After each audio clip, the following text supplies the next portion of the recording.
Abe said, yeah, that's kind of that's how some have felt, and a lot of preachers make people feel hopeless. Kind of nothing is ever enough. Yeah. And I think that's a total shame. And really, I think it's more than just a shame. I think it's just flat out wrong. Because I'm reminded of this verse in Romans 2 when stuff like that happens. Where after all this stuff that we talk about often in, Romans 1:18 through the end of the chapter, all this stuff, and they didn't see fit to acknowledge God, so God gives them over to a debased mind, to dishonorable passions, blah, blah, all that kind of stuff. But then it says the very next verse, and this is what I think flies in the face of so many preachers and just other believers who take the mindset of beating people up and making them feel, condemning them.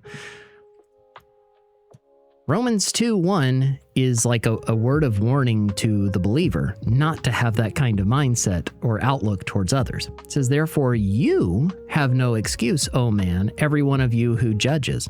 For in passing judgment on another, you condemn yourself, because you, the judge, practice the very same things.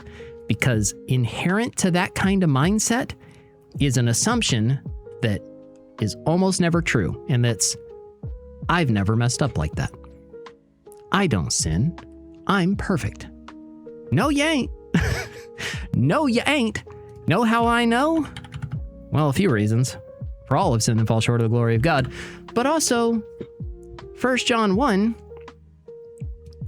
if we say we have fellowship with him while we walk in the darkness, we lie and do not practice the truth. If we walk in the light as he's in the light, we have fellowship with one another, and the blood of Jesus, his son, cleanses us from all sin. If we say we have no sin, we deceive ourselves, and the truth is not in us. But if we confess our sin, he is faithful and just to forgive us our sins and to cleanse us of all unrighteousness. If we say we have not sinned, we make him a liar, and his word is not in us. My little children, I'm writing these things to you so that you may not sin. But if anyone does sin, we have an advocate with the Father, Jesus Christ the righteous. I'm going to keep reading because it's so good. He is the propitiation for our sins, and not for ours only, but also for the sins of the whole world. And by this we know that we've come to know him, if we keep his commandments. Whoever says, I know him, but does not keep his commandments is a liar. This is back to the question Mabius asked at the beginning of the stream. And the truth is not in him. But whoever keeps his word, in him truly the love of God is perfected. By this we may know that we are in him. Whoever says he abides in him ought to walk in the same way in which he walked. Yeah, 1 John's pretty clear. We've all messed up.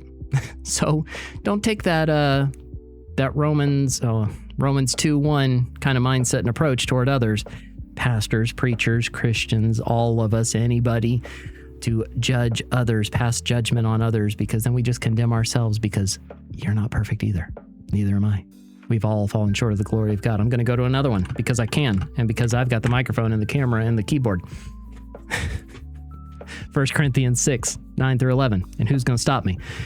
Or do you not know that the unrighteous will not inherit the kingdom of God?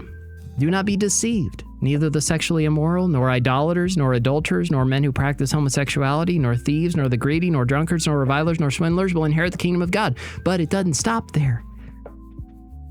And such were some of you. People forget this.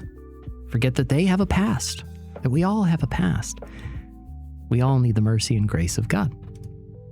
So be an encourager. Be what I have written on my little thing here that I've shown y'all many times.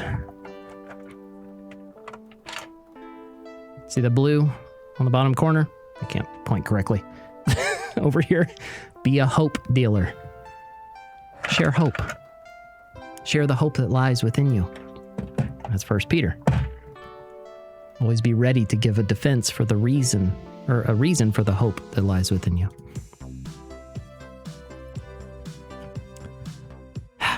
So far behind. But that's not anything new.